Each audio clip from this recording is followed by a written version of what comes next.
Puan rahimani wa rahimakumullah. InsyaAllah kita akan buat sesi ulang kaji bagi surah yang ke-55 di dalam Al-Quranul Karim, iaitu surah Ar-Rahman. Okay, surah Ar-Rahman ini seperti yang kita sedia maklum adalah surah yang berada pada juzuk yang ke-27. Ya, surah Ar-Rahman surah yang mengandungi 78 ayat. Kesemua ayat-ayat itu adalah merupakan ayat-ayat yang Allah turunkan semasa Nabi SAW belum lagi berhijrah ke Madinatul Al-Munawwarah. Justru itu surah Ar-Rahman adalah maaf tuan-puan, saya ulang kembali. Okey, surah Ar-Rahman ni merupakan surah yang diturunkan oleh Allah Subhanahu wa taala. Kalau ikut pada rujukan yang saya rujuk ni, adalah surah Madaniyah, bukan surah Makkiyah. Wallahu taala a'lam. Surah ini yang mengandungi 78 ayat. Jadi mari kita sama-sama mendapatkan penjelasan tentang kenapa surah ini Allah namakan ia dengan salah satu daripada nama-nama Allah yang mulia, iaitu Ar-Rahman. Kemudian di manakah ayat yang ada menyebut tentang kalimah Ar-Rahman, dan kita akan dapatkan maklumat berkenaan dengan maqsad, tujuan bagi surah Ar-Rahman. Dalam masa yang sama, kita akan mengukuhkan tujuan surah Ar-Rahman ini dengan kita mencari keunikan ataupun ciri-ciri keistimewaan yang ada pada surah Ar-Rahman yang berbeza dengan surah-surah yang lain, insya-Allah. Baik. Ar-Rahman, kita semua sedia maklum, adalah merujuk kepada nama dan sifat Allah yang Maha Pemurah. Apabila sebut nama Ar-Rahman, ia merujuk kepada nama Allah yang berkaitan dengan rahmat. Jadi apabila nama Allah tu digunakan dengan nama Ar-Rahman, ia merujuk kepada makna rahmat Allah yang bersangatan. Maksudnya kalau kita nak kata sangat rahmat, ataupun kita nak kata banyak rahmat, maka sangat rahmat dengan banyak rahmat itu digunakan kalimah Ar-Rahman. Dan nama Allah Ar-Rahman ini adalah nama yang lebih kuat rahmatnya daripada nama Ar-Rahim. Jadi kita tidak ada kesempatan untuk membincangkan panjang lebar perbezaan Ar-Rahman dengan nama Ar-Rahim. Tetapi untuk memudahkan kita, kedua-dua nama itu berkenaan dengan rahmat Allah Subhanahu wa taala. Nama Ar-Rahman ini adalah rahmat Allah yang lebih luas. Rahmat Allah yang tidak bertepi. Rahmat Allah yang tidak mengira siapa pun manusia itu, apa agama dia, apakah amalan dia, maka rahmannya Allah Ta'ala itu lebih luas daripada Ar-Rahim yang lebih khusus kepada orang-orang yang beriman. Jadi, daripada nama surah itu, maka 78 ayat surah Ar-Rahman ni mesti ada kaitan dengan rahman Allah yang tak bertepi tu. Sebab daripada nama dia tu, mesti nama itu dibawa dalam konteks surah ini. Sebab itulah kelebihan kita mempelajari tentang nama bagi surah. Seperti mana surah Ar-Rahman. Baik. Ayat nama kalimah Ar-Rahman tu saya rasa semua orang sudah tahu, iaitu pada ayat yang pertama sekali kita akan jumpa Allah Ta'ala berfirman, A'udzubillahi minasyaitonirrajim, Bismillahirrahmanirrahim, Ar-Rahman, yang maha pemurah. Ayat yang pertama merupakan sumber kepada nama surah itu adalah surah Ar-Rahman. Okey. Sekarang kita nak bincangkan pula tentang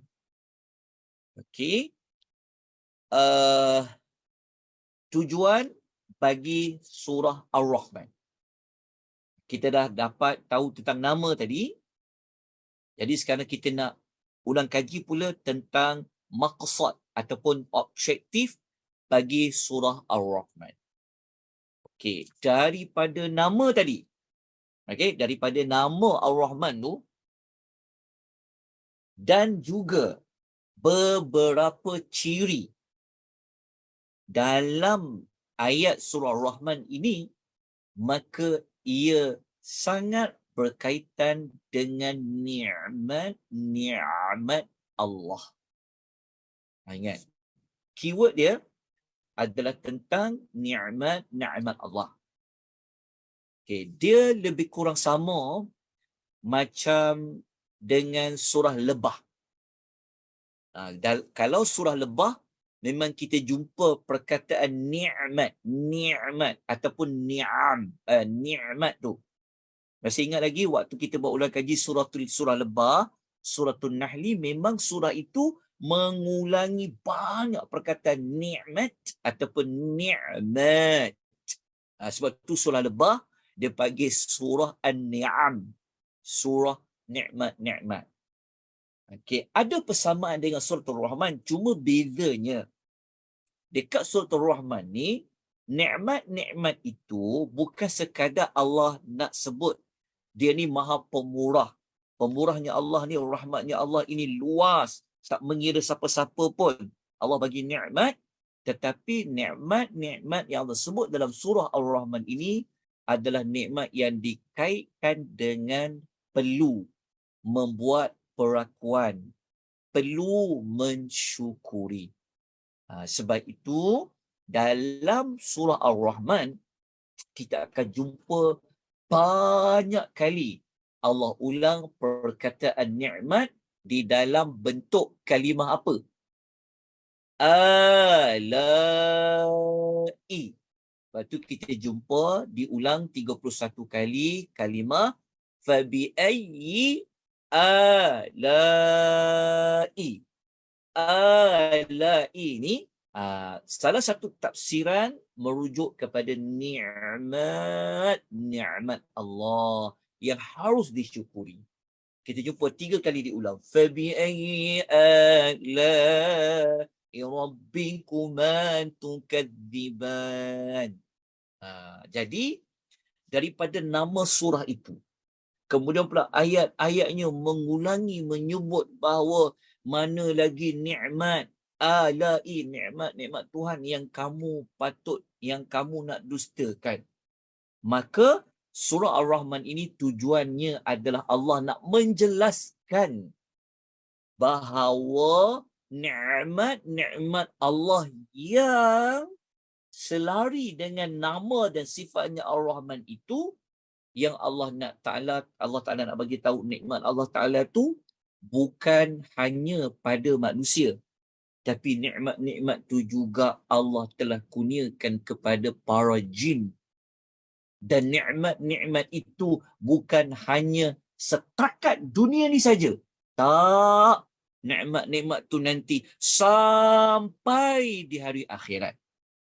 Jadi surah Ar-Rahman ni adalah surah yang Allah nak bagi tahu kepada kita, Allah ni Ar-Rahman. Rahmat dia, nikmat dia, pemurahnya dia tu sampaikan manusia pun dapat, jin pun dapat, di dunia ni dapat, di akhirat pun dapat. Itulah tujuan bagi surah Ar-Rahman. Jadi kerahmanan Allah Ta'ala itu bukan sekadar dekat dunia saja, tetapi juga di akhirat nanti. Kerahmanan Allah itu, rahmannya Allah Ta'ala itu akan dibawa juga sampai di hari akhirat. Kalau tuan-tuan nak tahu, apakah rahmannya Allah di hari akhirat itu, jawapannya adalah Allah Ta'ala ni dia mewujudkan sesi perbicaraan di hari akhirat. Semua orang dibicarakan. Tak ada yang terlepas.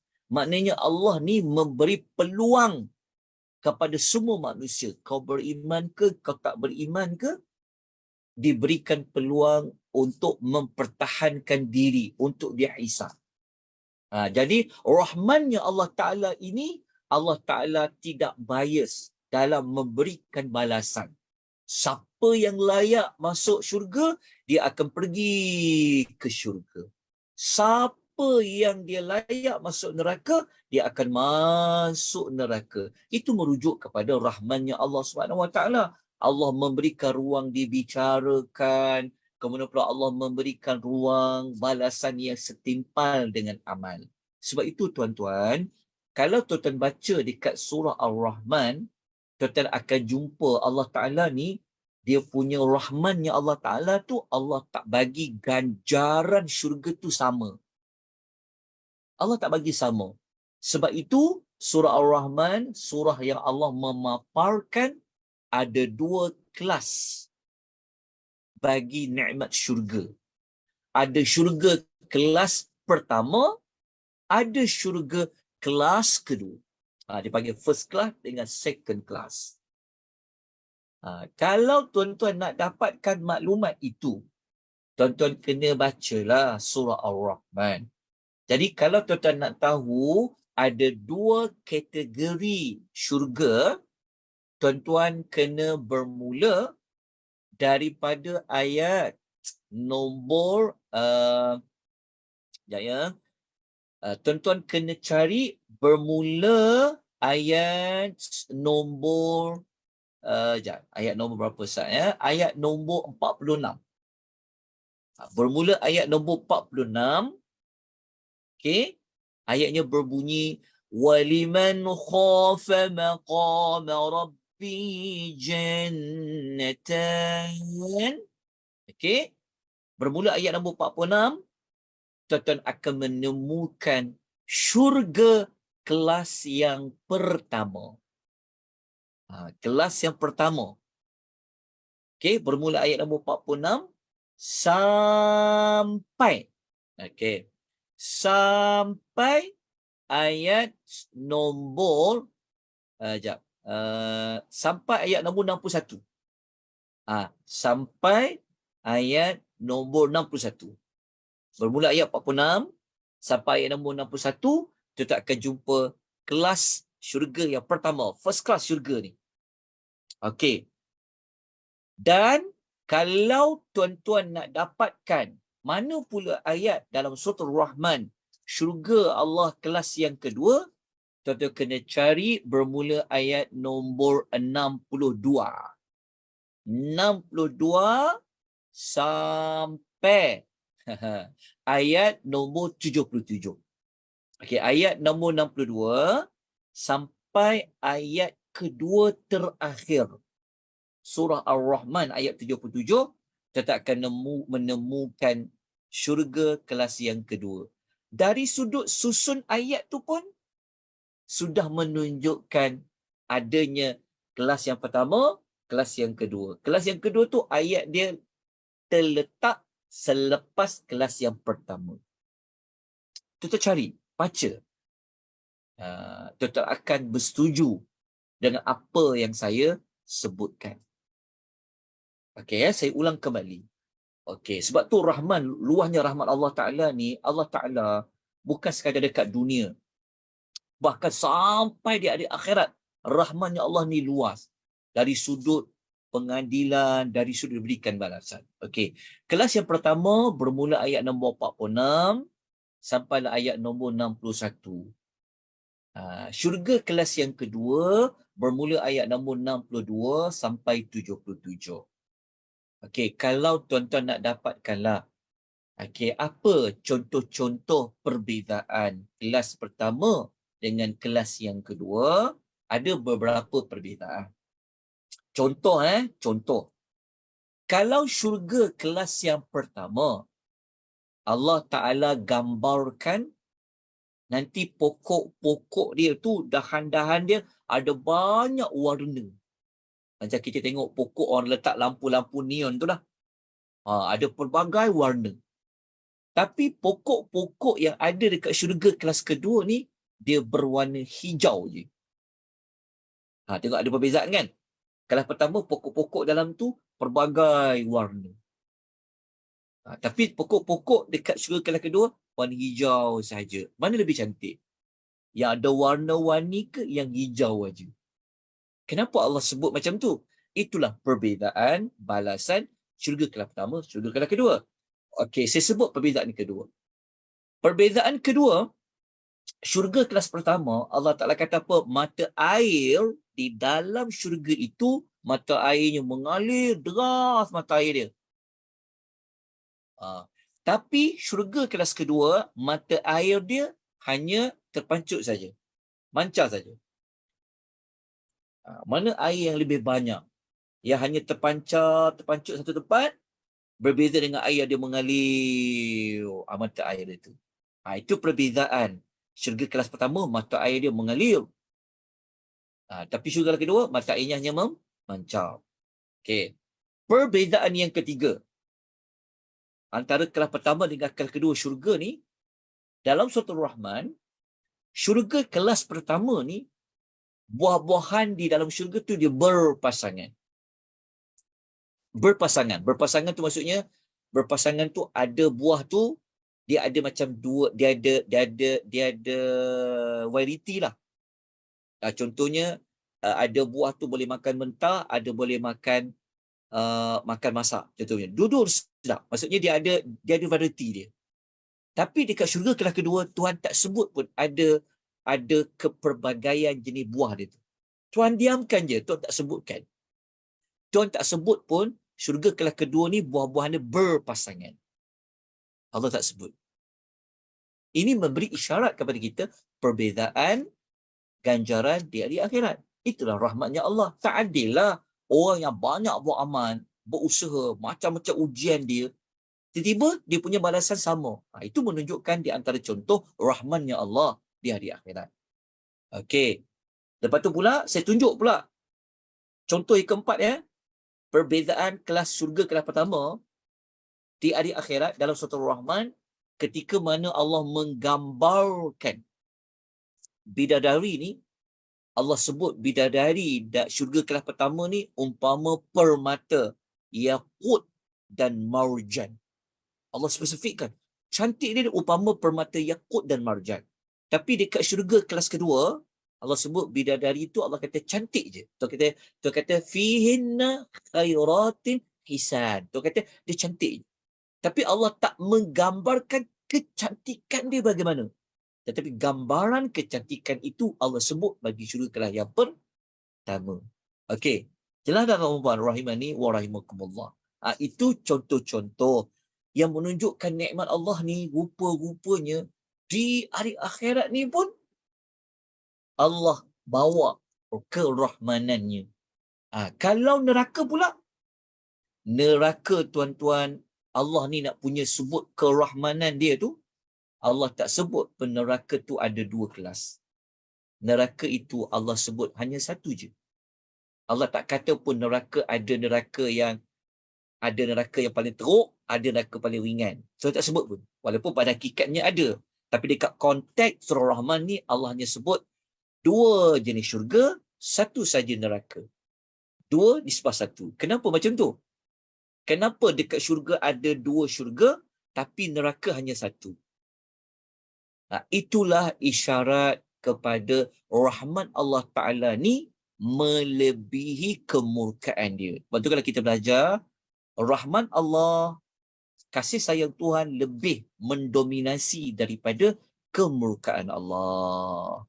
Jadi cara Tuhan nak kata rahmat Allah ni banyak, berbeza dengan kemurkaan dia, Allah susun ayat itu sebut 2 jenis syurga, 1 saja neraka. Lepas tu menariknya juga, kalau tuan ada kesempatan, surah Ar-Rahman ni, surah yang saya sebut tadi, betul tak? Surah yang menjelaskan tentang nikmat-nikmat Allah yang harus disyukuri. Harus disyukuri yang Allah telah bagi kepada manusia. Jin pun dapat. Tengok, luahnya rahmat Tuhan sampai jin pun dapat nikmat tu. Tapi bukan saja dekat dunia, termasuk di hari akhirat. Itulah objektif bagi surah Ar-Rahman. Jadi kalau masuk surah Ar-Rahman nanti, mula-mula kita baca dekat surah Al-Qamar kan? Kita baca takut je. Ya Allah, takutnya Allah binasakan macam umat terdahulu. Sebab konteks surah Al-Qamar menakut-nakutkan. Tapi apabila kita masuk surah Ar-Rahman, Bismillahirrahmanirrahim, Ar-Rahman, kita rasa macam lega sangat. Kita nampak rahmat Allah tu luas. Tadi dah cemas dah ke surah Al-Qamar. Kan? Kita melalui 55 ayat tu dalam keadaan yang sangat takut, cemas. Tapi apabila masuk surah sebelah dia, kita rasa lega, tarik, kita rasa macam ya Allah lapangnya. Tengok, pandai dan bijaksananya Allah Ta'ala ni dalam menyusun surah-surah dalam Quran. Manusia ni ada kala kena ditakutkan dia. Ada kala perlu ada rahmat pada dia. Itu yang ada khauf, itu yang ada ar-raja. Baik, tuan-tuan dan puan, rahimani wa rahimakumullah. Sebelum kita tutup, sebab kita nak masuk asar dah. Tuan-tuan, menariknya surah Rahman ni, tuan-tuan akan jumpa Allah ulang perkataan fabi ayyi ala'i rabbikuma tukadziban ni berapa kali tau? 31 kali.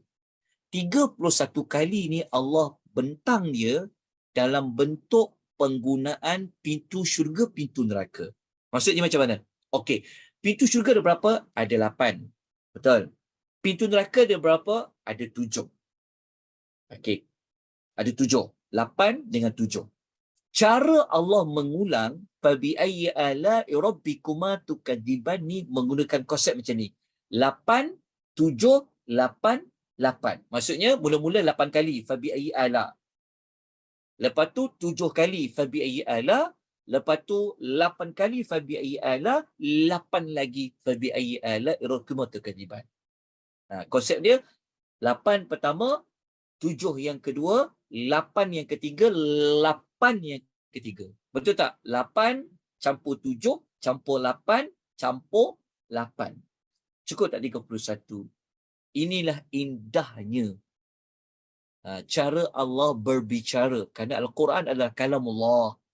Jadi cara Allah cakap pada kita, cara Allah nak kenalkan diri dia, cara Allah nak kata rahmat dia itu pun sangat-sangat indah kalau kita boleh faham. Ya. Jadi kalau tuan-tuan nak kata, saya nak tahu yang 8 tu dekat mana 8 pertama tu, tuan-tuan kena catat. Bermula daripada dunia ni masih ada, sampailah ayat nombor 30. Allah akan ulang 8 kali. Lepas tu bermula daripada ayat 31. Ni nak masuk kiamat. Dah sampai tajuk kiamat, sampai orang masuk neraka, sampai ayat nombor 45. Allah ulang 7 kali. Lepas tu dekat syurga kelas pertama, syurga kelas pertama tu, daripada ayat 46 sampai 61, 8 kali Allah ulang. Lepas tu syurga kelas kedua, ayat 62 sampai 77, Allah ulang sebanyak 8 kali. Cari, insyaAllah akan dapat jawapan dia. Baik, kita selesai surah Ar-Rahman. InsyaAllah kita sambung pada hari yang berikutnya. Esok petang, kita akan buat lagi ulang kaji surah Al-Waqi'ah. Dan surah yang terakhir, insyaAllah, kita akan bincang tentang surah Al-Hadid sebelum kita masuk kepada juzuk yang ke-28. Maknanya esok petang, kita akan tamatkan juzuk yang ke-27. Ada 2 lagi surah, iaitu Al-Waqi'ah dan surah Al-Hadid. Baik, ada beberapa soalan sebelum kita tangguhkan sesi ulang kaji kita pada petang ni. Ya, Kak? Ada Aisyah tanya, adakah yang masuk syurga lebih ramai daripada neraka?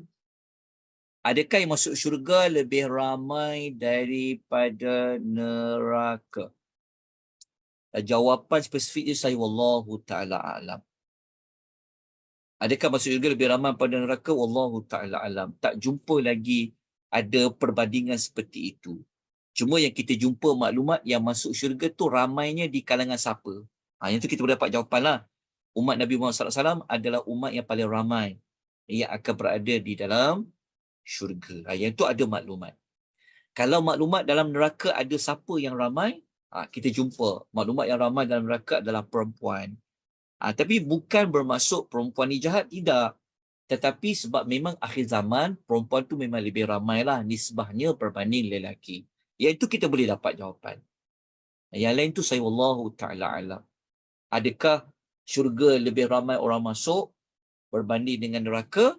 Kalau kita baca ayat Quran, yang kita dapatlah jawapan awal, sikit je orang bersyukur.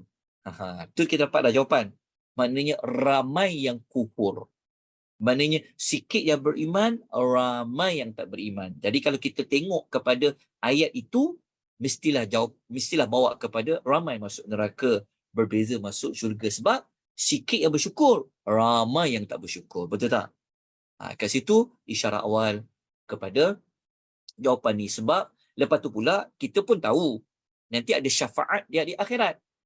Adakah ramai masuk neraka tu nanti makin lama makin sikit sebab dapat syafaat? Itu pun satu isu juga. Lepas tu kita tak ada jawapan yang jelaslah untuk menyebut tentang maklumat tersebut. Allahu ta'ala alam. Baik, tuan-tuan dan puan, kita jumpa lagi nanti esok petang jam 3. Neraka tu padat, syurga tu luas. Sebenarnya sama je puan. Sebenarnya kurang tepat ya kalau kita kata syurga tu padat, neraka tu padat, syurga tu luas. Tak. Neraka ni pun luas, syurga pun luas. Tak ada dalil yang menunjukkan neraka tu padat. Kalau yang kata neraka ni luas, dalil yang Allah Ta'ala tanya pada neraka, boleh masuk lagi tak? Neraka kata apa? Hal min mazid, boleh tambah lagi. Yang itu betul. Saya wallahu a'lam, tak jumpa lagi kata istilah neraka ni padat. Syurga tu luas. Syurga luas, neraka pun luas. Nak tahu neraka ni luas? Kulit dia punya bahu ahli neraka ni dah berapa tahun perjalanan. Lepas tu gigi geraham dia sebesar bukit Uhud. Ahli neraka ni kafir, kulit dia tebal beberapa tahun. Macam tu. Maknanya orang masuk neraka ni besar-besar. Orang masuk syurga pun besar-besar juga. Bayangkan kalau macam Nabi Allah Adam, berapa puluh hasta tu? 60 hasta? Maknanya besar tak syurga tu? Maknanya syurga pun luas, neraka pun luas. Wallahu ta'ala a'lam. Baik, ada soalan lain sebelum kita berhenti? Dah asal dah. InsyaAllah kita jumpa lagi nanti insyaAllah. Esok surah Al-Waqi'ah dengan surah Al-Hadid. Aku qouli hadza wa astaghfirullahal azim wa billahi taufiq hidayah. Wassalamualaikum warahmatullahi wabarakatuh. Waalaikumsalam warahmatullahi wabarakatuh.